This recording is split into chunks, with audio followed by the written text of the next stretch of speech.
In the previous lesson, we've created the compile script, and now it's time to start writing FunC code. But you know what is cool? We are now equipped to actually see if our FunC code works. So once we write some FunC code, we will simply run yarn compile and make sure that our code is able to run on TVM. The smart contract in this lesson will be very simple, but this will be just enough for us to get familiar with basics of FunC syntax and structure.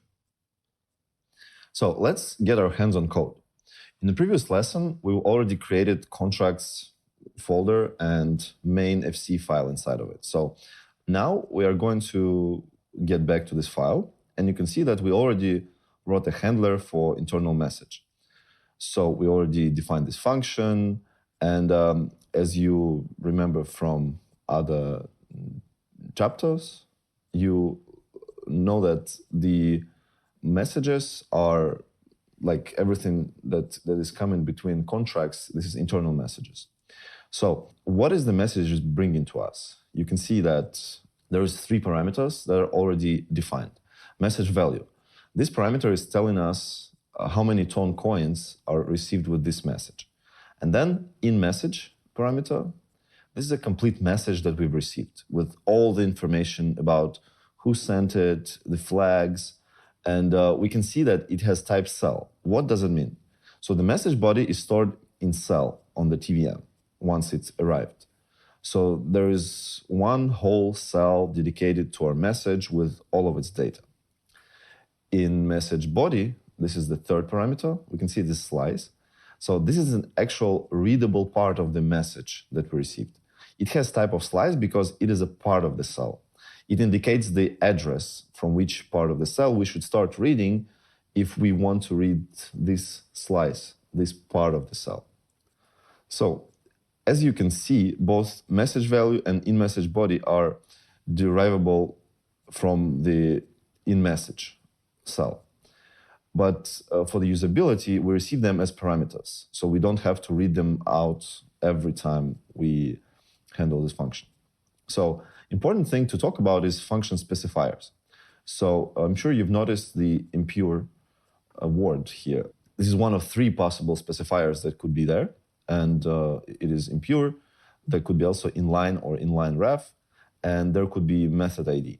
One, several, or none of them can be put in function, but currently they must be presented in the right order. It's not allowed, for example, to put impure after inline. So at this moment, we're only interested in the impure specifier, but we're going to cover the rest of them as long as they are going to appear in our code. We're going to talk about them. So impure specifier means that the function can have some side effects which can't be ignored. So it's actually affecting the state. So this is why it's called impure. You know what is pure function. And for example, impure means that it's going to affect the state. And for example, we should put impure specifier if the function can modify storage, for example, or send messages, or throw an exception if some data is invalid. And the function is intended to validate this data. So basically, if impure is not specified and the result of the function call is not used anywhere, then the FunC compiler will delete this function once it's going to optimize the code. So another important thing we need to do is to import stdlib fc file.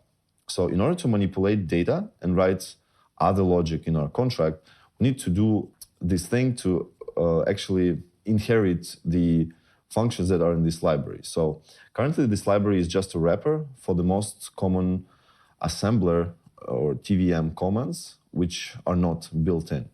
So each TVM command description used in the library can be found in documentation, so you can actually read much more about all these functions. And in order to import it, we need to create a folder in our contracts folder. We need to create another folder called imports. And inside of it, we will create a file stdlib fc. And you can actually find an attached link to this lesson, because you will need to get the stdlib code somewhere. So I'm going to copy it by myself now.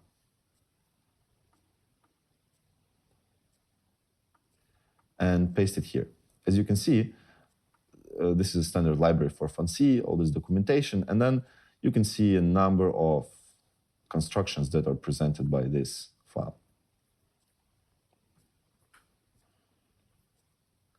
So,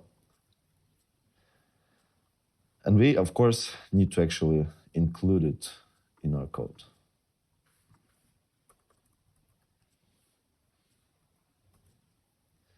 Great.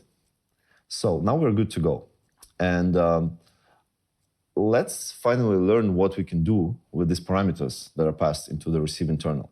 So whenever we want to handle an internal message, before we even start reading the meaningful in-message body part, we need to first understand what kind of internal message we received. There can be different cases. For example, we could receive this message because our contract previously has sent some message to someone, and the receiving party wasn't able to accept it, or for some reason it bounced it back. So we don't want to process this kind of messages. So we are going to talk about such scenarios later on in this course, but to detect if it's even bounced, we need to understand that every message we receive has flags in it. Flags are basically, but because we have 4 flags, then we would need to process every bit to understand meaning of each flag. So those flags will actually tell us valuable information about the message. So for example, this message was bounced. As you remember, this is a cell, and a cell is a set of bits, and first bits inside of the message, inside of this in message, so it's a whole message cell. These are flags. So we would need to read them out from this cell, and to start reading, we would need to actually begin the parsing of the cell. So you see, we specify slice because here it would basically point into the very beginning of the cell. So basically, by running this begin parse function on the cell, we actually opening it for reading. And then we would read first 4 bits. So we use function load uint. And the result of these 4 bits, we would treat it as an integer, because we don't want to get into details of, we don't want to use all the flags, but we're going to read out an integer that is consisting of these bits. So let's break down what exactly happened in this code. And then we're reading out first 4 bits. So once we are going to call some more of the load something on the CS variable. So like CS here is just a cell slice. And we are going to actually, like, we read out flags. And now if we read something more from this CS slice, the pointer actually moves. So I could do, for example, that if I would want to read out, imagine this is not a message, but I want to read out something. So it would be like message something. I would continue reading. So it's basically like a continuous process where you can read out of the cell, like slice by slice, and you don't need to, you just opened it for reading once. You don't need to reopen it. So in case we're trying to read out something that doesn't exist there, we would actually get an exit code 9. So you can read more about codes also in documentation. You could just open the exit codes and you will learn more. But here, it's like if I wouldn't have this 4 bits written in this sequence of bits, I would actually get an error, exit code 9. So there is some more valuable information in the in-message cell, and namely, this is sender address.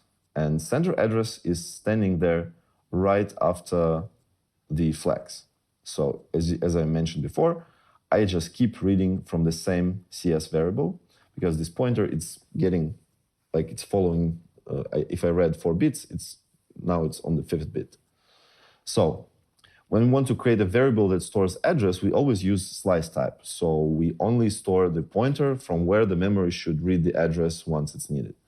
So what are we going to do with variables that we already have? Let me first introduce you to another 2 capabilities of our smart contract. So our smart contract has a persistent storage. It's called C4 storage. You can read more about different types of storages also in documentation, but for now we will need the C4 storage because everything is stored in memory. In TON, the code is stored in memory, and you will need to understand these different kinds of storages, but mostly you will use C4. And if you go more advanced functionality, then you might want to learn the other types of storages. So, second capability that I wanted to talk about is that our contract is able to have a getter method that would allow anybody from the outside or actually get some data from our contract. Other contracts cannot run this getter method. This is only for the outside world once we want to access some data that is stored inside of the contract. So using those two new capabilities, we can do a following thing. So we can store the sender address in our storage and create a getter method that would return like this sender address once it's called. So in other words, our getter would always return the address of a contract that sent a message to our contract the latest. So this is going to be the functionality of our simple contract. Like someone is sending the message and we store the most recent sender address, and then we make a getter method that is actually giving this information to anybody who wants it. So in order to store some data in our C4 storage, persistent storage, we're going to use FunC standard function called setData. So this function is accepting and storing a cell. So maybe we can even find it here, setData. You can see that it is actually gotten from stdlib FunC file. So let's update our code with setData. And this is just a setData that is using, like, it is saving an empty cell. So to pass cell into the setData, we would need to first construct it. So this is done easily with two functions, begin cell and end cell. So at the moment, we are passing an empty cell. Technically, it's fine, but we want to write the address of the message sender into the storage. So we should update our cell with this address. So we would actually do, here after we begin the cell, we would do store slice. And we would pass the sender address. Something we didn't discuss is this load message address. So as you can see that for different types, we would use different functions to load data that is stored there. So, and here you can see that we use store slice. So now we have a smart contract that is able to write a sender's address into the persistent storage. Every time our contract will receive an internal message, it will replace the cell that is stored in C4 with a new cell that we have a new sender address. So as simple as that. And it's bringing us to the fact that these persistent storage cells in general are immutable. So you cannot rewrite something. You would need to construct some new cell and actually replace the old one with a new one. So let's get to the getter methods. So I'm saving it here. And as you remember, we didn't want to just store the sender's address. We wanted anybody to actually be able to read them. So we've been talking about function specifiers recently. To make our data accessible outside the TVM, we would need to create a function with specifier method ID. And if a function has the specifier, then it can be called by Light Client or TON Explorer as a get method. So it would look like this. So we are actually defining what it's going to return. It is slice. As you remember, the addresses or the slice type. So we call it get the latest sender. And we have to put the method ID specifier. And it's important to know that those are defined outside of the receive internal function. So as you can see, we define like what time is supposed to be returned by the function, what type is supposed to be returned. And now let's write the logic of actually reading data from the persistent storage and returning its value. So for this, we're using also standard function called getData. So we used set data, and now we use get data. And again, when we run this get data, we receive this memory cell from C4 storage. And just like we did here with in-message cell, we will need to open it for parsing. So DS is just a name of variable I call DS because it's like data storage. So, and here we go with reading the message, like the address of actual, just like here, sender address, we already reading it out. So here we use the same technique to return the slice with this message address. All right, so we get our code, and we can actually now try running yarn compile.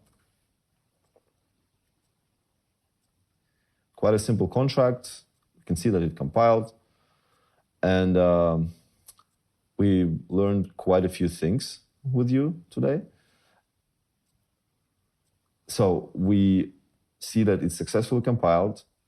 And in this lesson, we actually learned quite a few syntax things of FunC, and I hope you enjoyed it. But this is just a basic, very basic code that shows us some of the first steps that could be done.